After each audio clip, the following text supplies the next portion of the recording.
দিলাম আদা কুচি আর কি বলে চানা বুট, আলু সিদ্ধ করে এটার সাথে মিলাবো। এটা বানাবো এখন আমি বান কাবাব। এলাচি গোলমরিচ দিয়ে দিলাম।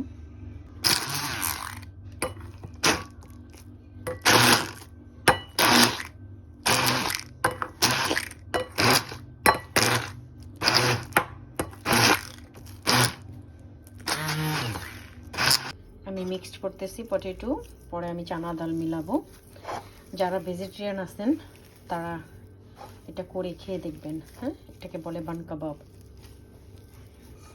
I mashed potato,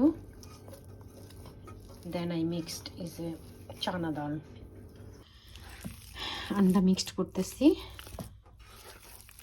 এটাকে বলে বান কাবাব। হ্যাঁ, এটা চানার ডাল আর গরম মশলা, চানার ডাল, ধনিয়া জিরা পাউডার, আদা রসুন, গোলমরিচের পাউডার, একটু চিলি ফ্লেক্স, ডিম সব কিছু মিলিয়ে নিচ্ছি একসাথে।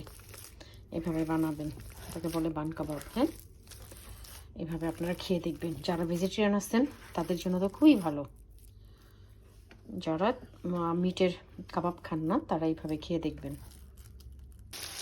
দেখেন আমার বান কাবাব মাশাআল্লাহ খুব সুন্দর হয়েছে। এভাবে বানিয়ে খাবেন।